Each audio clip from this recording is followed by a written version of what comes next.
Well, good morning, everyone. Thank you for joining us. We have another opportunity today to highlight the work. Minnesota law requires that when bills show up on the governor's desk, I've got 3 days to sign those or to send them back or to veto them. It doesn't give us an opportunity to bring in the folks, especially in this case, our legislators, our advocates, and our commissioner, to highlight the work that was done around the topic of wage theft. This one's also unique, too, because we're able to bring during this signing ceremony, the Attorney General here, and working together on this important issue to make sure that people are treated fairly, the law is followed, and we also have a level playing field for the ethical employers who are doing the right thing but are put at a disadvantage when bad actors come in. So we're going to get the opportunity here to talk a little bit about this. We will have the ceremonial signing of this bill, but it is more important than this because this is truly one of those pieces of legislation, and the folks that are standing behind me, the thoughtfulness that they put into this, understanding that the education and the implementation of this was going to be the most critical factor. And with that, it is my pleasure to welcome up Minnesota's Attorney General Keith Ellison. Thank you, Governor. Thank you very much, Governor. You know, when we talk about the United States and Minnesota being the land of opportunity, part of what I always have in mind is the idea that if you work hard, you throw your back into it, that you're going to be able to do better for yourself and your family. It's going to pay off. Eventually, that hard work is going to make your family's life better, except if there's wage theft. If there's wage theft, you can work as hard as you want to, but your wages are stuck. Not only are they stuck, you're not even getting the money that you've worked for. And this is why it is particularly wrong. It's not just dollars and cents. It's a matter of dignity and honoring labor and honoring the hard work people do. And let's not forget those employers who do the right thing, who live by the rules, who say, you know what, we value our employees, and if they work hard, we're going to pay them what we told them we were going to pay them. I think that today is an important acknowledgement that fair play, hard work, and that American dream should be in the grasp of everyone. I've been working on issues of wage theft for literally years and years, and I've been very pleased to be able to work with the advocates in the world of work and worker advocates on this issue. I want to say that thank you to all of them. I want to give a particular strong thank you to the advocates first, people in organized labor, people in the community that advocates for workers, people in the business community who supported this and said, yes, I support wage theft even though I'm an employer because I play by the rules and my business is going to treat everyone with dignity and respect. I thank them. Specifically, I also want to thank some members of my staff and a few others. Carly Moline from my staff worked very closely with advocates, with the governor's office, with our esteemed commissioner of the Department of Labor, Nancy Leppink, who's a pure star, with Representative Tim Mahoney, great friend of mine for many years, advocate, fighting for people every day. Thank you, Carly. I want to thank Jason Plagencool, who's also was right there advocating, explaining, helping people understand. Kelly Kemp, also from my office. And I also want to highlight that in the Attorney General's office, we have actually built a wage unit. And we hired 2 people recently, and we have other people supporting and working on them. But we have at least 2 people who don't do anything but make sure people get their wages. And those people are Jonathan Moeller, who's an assistant attorney general whose practice focuses on economic and social justice issues. He's now our wage theft lead. And we hired an investigator. Why? Because we recognize that a lot of workers, they may not trust the lawyers. They need a worker-to-worker conversation when it comes to bringing justice in this situation. So Anna Vergara joins the Minnesota Attorney General's office as a wage theft investigator. I'm not sure John and Anna are here today because they told me they were working on this topic right here, right now, and maybe can't be here because they're doing what they're supposed to do. And so I want to say thank you in their absence if they couldn't make it this morning. We're grateful for them. And also I want to say thank you to Terry Gerstein, who's a professor at Harvard who came out here to help us pull together our unit and has been instrumental. And I want to thank everybody who worked on at our office on a continuing legal education seminar. We took out the whole day to train on wage theft so that no member of our staff would be unaware of this work and how to be effective about it. The point is that in Minnesota, people get the money that they've worked hard for and have earned, and that is now the law of the land as the governor steps forward to sign the bill. Thank you very much. Representative Mahoney. Legislators get an opportunity to work on many issues, and many of those issues flow through the process, and you get them done. I've had two that I will always remember the day that we passed them and the day that we got them signed. One was the Second Chance Coalition on people coming out of prison, and the other one is this one. Men and women go to work every day for 8 hours, and they should get paid for 8 hours. And the idea that in the state of Minnesota, for the last 7,500 years, it's always been just an administrative issue that had to be dealt with through, without the power of law behind it. Today, although I expect most of it to all be administrative, we now have a felony charge against these thieves that are stealing money from working people. That's amazing. We now have the toughest wage theft law in the nation. And the governor was earlier speaking to the fact that he's already been contacted by other states, so have I, on how to do this so that we can protect working people across not just Minnesota, but across America. That is the goal here at the end of the day. We cannot continue to treat working people that way. It's amazing. We have now, when you go to work, you have a list of the deductions that are legal to take, required to be handed to you. We've never done that. Most employers do, and that's the symbol that our employers in this state, 160,000 plus, are good employers. But for the bad apples that steal from people, we have to do this. Is it 40,000 people were applied for help to get their money, and they recovered $12 million. I think it was, this is not the numbers from last year, but the year before. And we have to go through all of this because of a few bad apples. But $12 million is a lot to put on somebody's table for dinner or a roof over their head. This is a great day. It's been a great session, and it's a great bill, and will protect more and more people. And for the businesses in the state of Minnesota, they are now on an even playing field. The other piece that I'm very happy to see today is some of my colleagues that I work with from the advocates out in the audience here, although the lights are a little bright. And I haven't seen them for a month or so, so after I'm done here, I want to say thank you to all of them, because they've done a great job. I want to thank my colleague in the Senate, Senator Pratt, for sitting through 3.5 weeks of negotiations on fine points. Are you a lawyer in another life? I want to thank the commissioner, attorney general, the governor, all of those. But my staff, who sat through all those 3.5 weeks, were amazing and very, very helpful. So I appreciate all of that. With that, I'm going to end by saying thank you to everyone who's been involved in this. And I'd like to introduce Senator Pratt. Thank you. Thank you, Representative.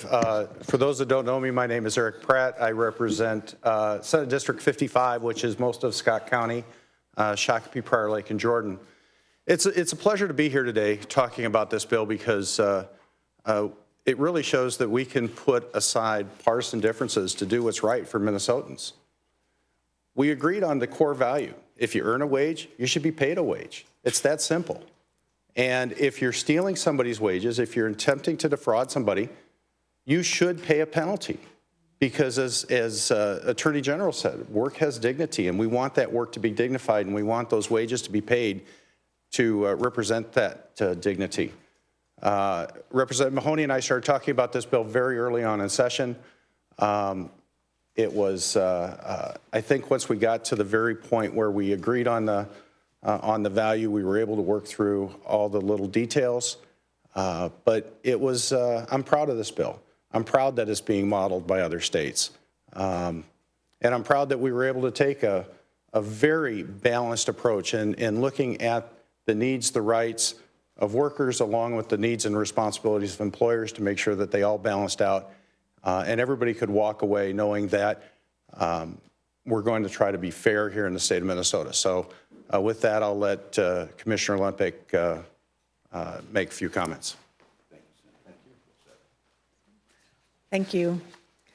I'm Nancy Leppink, and I'm the Commissioner of the Minnesota Department of Labor and Industry, and I don't have the same comfort of talking off the cuff as my esteemed colleagues, Senator Pratt and Representative Mahoney, but I do have a few things to say.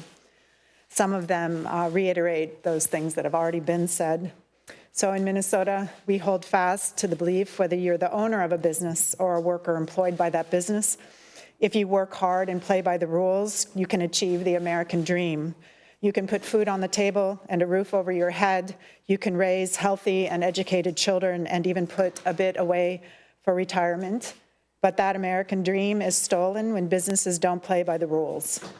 When a competitive advantage is achieved by businesses who don't pay their workers the wages they've earned, the consequences, those businesses who do play by the rules go out of business. And the workers lose those good jobs those employers create. Wage theft is a term that has become a rallying cry against illegal practices such as not paying workers for all hours worked, not paying workers for overtime worked, not paying workers the legally required and agreed to rate, delaying the payment of wages, or worse, not paying them at all. And the first step in combating wage theft is to enact strong laws that empower workers with needed information about the terms and conditions of their employers and protect them from retaliation when they believe their employers are not playing by the rules. It supports businesses that are playing by the rules to create strong deterrents for businesses that don't, and ensuring agencies responsible for enforcing the law are able to do their jobs effectively and efficiently. Through the efforts of the Governor's Office, the House and Senate, in particular the conference committee chairs and people who I consider friends, Representative Mahoney and Senator Pratt, and their hardworking staff, and to the many stakeholders committed to combating this significant threat to the prosperity of our communities, we have successfully taken that first critical step. It is now for my agency, in collaboration with the Attorney General and other state law enforcement agencies, to achieve compliance with this new law. And we think it a privilege to be given the responsibility of that challenge. Thank you.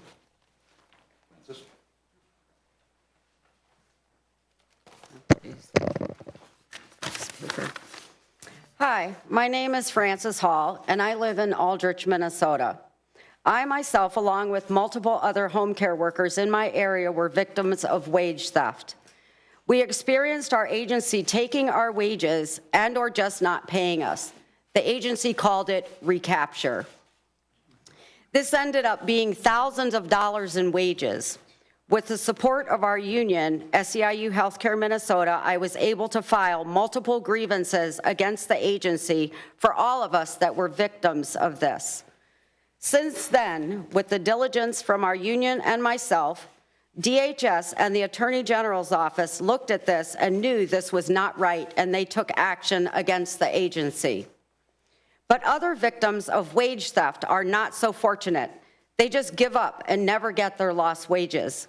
For many working people in Minnesota, even losing a couple $100 a month could mean them paying their rent, mortgage, or putting food on the table for their families in ways that can be devastating to try to recover from.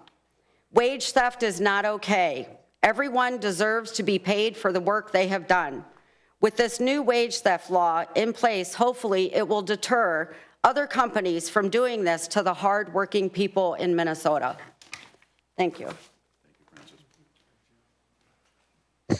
Well, thank you to Francis, and thanks for the advocates who are here. You heard very articulately and specifically what's involved here. I think it's important sometimes, and you heard the language that tries to soften this. The impacts on this financially are 3 times more than robberies in the state of Minnesota. So this is the same thing as if they walked in and took the money from you. But it's insidious in that it undermines our faith in our system. And I think, as you heard say, and this, so I'm really proud, and Representative Mahoney and Senator Pratt, along with Commissioner Leppink, this sounds very simple, and our values are shared, but the devil is in the details on this. And to watch these 3 work together to find the compromise to craft something that you have heard is the model legislation for the country that protects workers. It brings fairness around those values. It makes sure those who are playing by the rules are not penalized. And we were able to get this thing done in a bipartisan manner with the advocates who are sitting out here, making sure they saw their concerns reflected in legislation. So I am going to proudly sign these for the advocates who are here. We will then take questions and answers on this topic. I'm assuming there may be further questions after this group leaves today, so I will be here to answer those. But I appreciate all of you being here today, focusing on what I think was a major achievement of the legislative session in this piece of legislation. And the credit goes to the folks who are here and the advocates that have joined us today. So with that, here we go.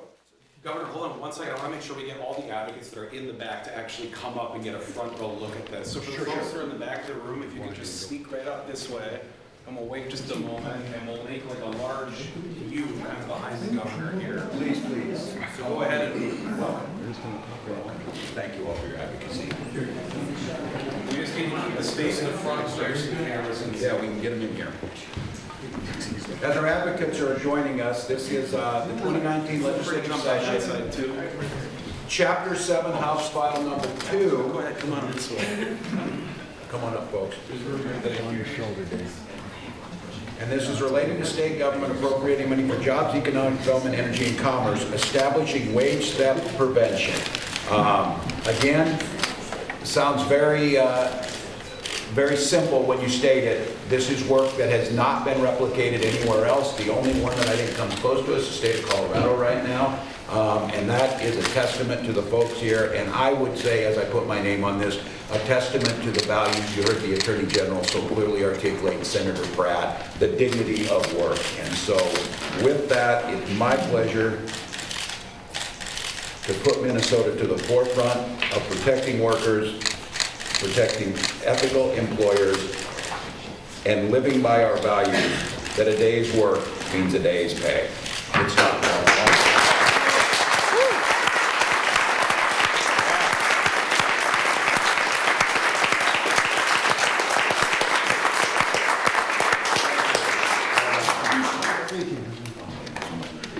With that, good to see you.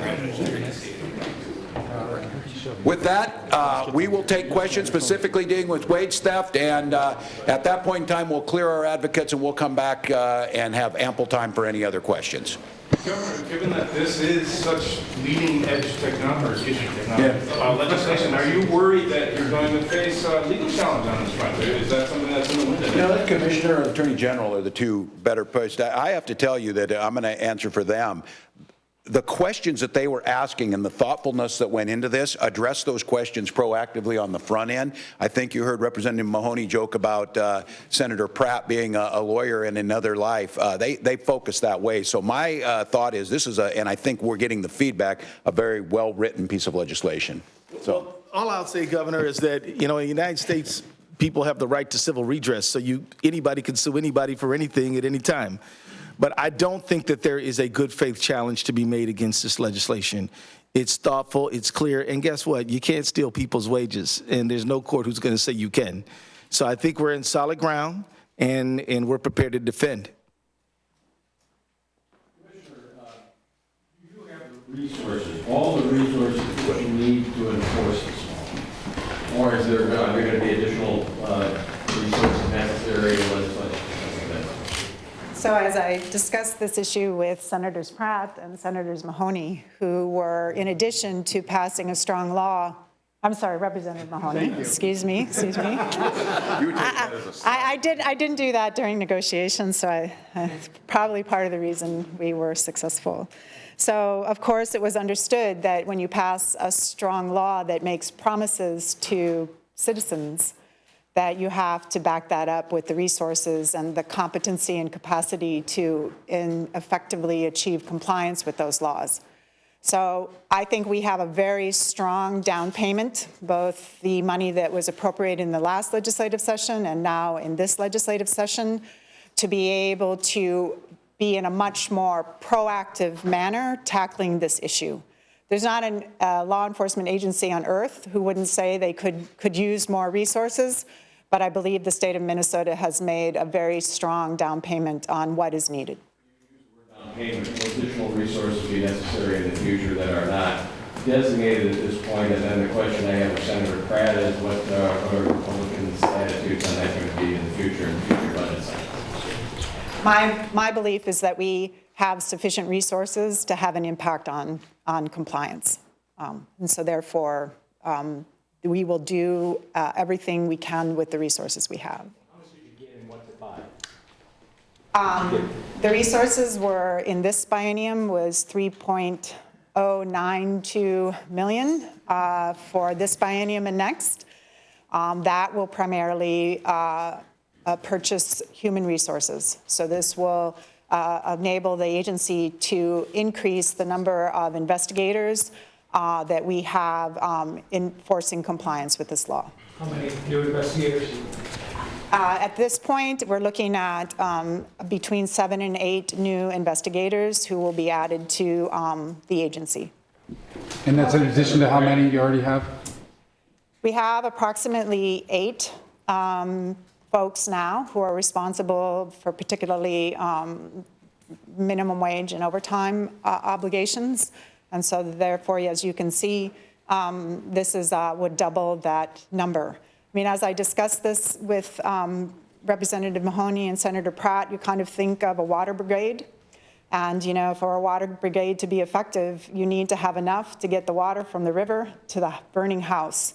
And with the resources that we have enough resources to get the water to the burning house with regard to wage theft. And we will use those resources very strategically. We have no interest in investigating employers who are in compliance with the law. And we have every reason to use our data and our resources to very much focus on those industries and sectors where we know there are challenges. And that means not only enforcement, but working with those employers to come into compliance with the law. Do you feel you have the investigative powers that you were requesting during session? Did you get what you need to do the job once you leave the building? Yes. Does this all make it easier for those individual workers who fear that they are the victims of wage theft to report it? And what advice would you give to individual workers, including those who don't have the support of a union, to actually come forward and report without the fear of some sort of reprisal from their employers? Well, this is a multifaceted strategy. One, the agency will be looking very carefully at who we hire, because who we hire is really part of our strategy. So if we want to reach out to vulnerable communities, to vulnerable workers, we need people who are able to communicate with those communities and are able to understand the context in which they're working. So we will not only be waiting for them to call us, but we will be actively engaging with community organizations, with advocacy groups, with employer organizations to be able to ensure everyone understands what their rights and responsibilities are and they get the assistance that they need to comply and also to express to bring their complaints forward. But we're also hoping to be much more proactive in terms of not waiting for complaints, but actually working on focusing on sectors where we know that there are issues and working in advance with communities to better understand what is going on. Who should people call, though, if today? They hear this, they see it on TV. They should call the Department of Labor and Industry. So, sorry, I don't have the number. But, and also they can, which they can get on our website to seek assistance. Sometimes it's simply requiring additional information. Sometimes it is to file a complaint. So they should definitely be contacting the Department of Labor and Industry, either by email or by telephone, and that we will then work with them to provide them with the assistance that they need. Commissioner, are there certain communities that you're going to be targeting, and specifically immigrant communities, and this is maybe a question for the Attorney General. If you have a person who's an undocumented immigrant here and is alleged to have their wages stolen, can the state of Minnesota enforce this law against an employer in that case? So in Minnesota, so first of all, vulnerable workers come in all varieties. And so consequently, sometimes it is their legal status, sometimes it is because they have a disability, sometimes it is because they're in an isolated working situation, sometimes it's because they have limited skills. There's all sorts of things that make workers vulnerable to being taken advantage of. And so consequently, there's no one thing that characterizes vulnerable workers that are vulnerable. Under Minnesota law, if you work, you have a right to be paid. So let me just ask very clearly, I think it's a question for the Governor and the Attorney General. If you have an undocumented immigrant who alleges wage theft and a few folks prove that has indeed happened, do you enforce that law in the case? Please address us. Yes. Yes. That's a yes. Let me just say this. You are not entitled to steal people's wages based on their immigration status or lack thereof. We will enforce that law. And so we know that the good employers pay people properly and abide by all laws. There are some folks who we know seek out undocumented people because they think there won't be enforcement action. Those people are mistaken, and they should abide by the law. And if you get pushback from the Trump administration at all on that, what will the state of Minnesota stand for? Well, we don't seek out conflict with the Trump administration, but we have never failed to step up and defend the rights of Minnesotans whenever it was warranted. And we will stand on the side of basic human dignity, and we will not put people at risk or dehumanize anyone due to their status. If I can add to this, because one person that didn't get thanked was Senator Gazelka. He insisted that human trafficking be included in the language in this bill. Now, human trafficking is typically believed to be prostitution. But I think most people in this room also understand that human trafficking comes in the form of labor trafficking, where one person gathers 10 or 20 workers and then figures out a way to say, I'm going to pay you in cash, you won't have to pay taxes, you won't have to pay Social Security or anything else, and then steals that money. So through Senator Pratt, Senator Gazelka insisted that that be part of this particular. So not only immigrants, legal status or not, we're going to go after anybody that steals money from people who work for a living. And we will, I have no doubt that that will happen here. But we will be checking in on it legislatively, both in the Senate, and I expect in the Senate and in the House. One more on this topic. What happened with the Lakeville Trucking Company? That was the point in case for wage theft originally when they closed and changed names and people didn't get paid. Whatever happened with that? So with the assistance of the Attorney General's office, the department was able to reach a settlement in the bankruptcy court to obtain the payment of workers that were harmed by that company's actions. And so consequently, that settlement provides for the payment of back wages to those workers out of that bankruptcy proceeding. What sectors are the main ones? Commissioner, you said certain sectors will be targeted. Can you go over them, please? I'm sorry. I'm sorry, there was a question for the Commissioner, and I just want to reiterate what Representative Mahoney said. One of the first meetings I had with the Attorney General was talking about wage theft as being one of many crimes that was happening. And so if this can be a gateway into an investigation with a bad employer to find some of these other more egregious charges, then by all means, we should be doing that. You know, as far as the resources, one of the reasons we made this law so tough is we want to send a signal to bad employers out there that you cannot do business in Minnesota, period. We don't want you here. And so I think one of the things when we start talking about budgeting is we're going to be looking at how much we really need in order to enforce the law. We're not opposed to spending money where it's effective and where it's needed. But my hope is that with this law, we will be able to deter those bad actors from even coming here and protecting our good Minnesota employers. Well, with that, again, I think you hear the commitment that's up here. This is a great day to sign this into law. I think it's also something you're seeing that I have been told is not all that usual. You see the Department of Labor Industry working with the legislature hand in hand in both the crafting of this and now talking about enforcement, and the governor's office standing with the Attorney General's office working hand in hand to get those things done. That is not necessarily the norm. We believe it's the best way to make this happen. So Minnesota workers are going to be respected. Minnesota's good employers are going to be protected. And as we said, this is what we do in Minnesota. We lead with our values and craft legislation accordingly. So thank you all. We'll make a little break here and then I'll be back.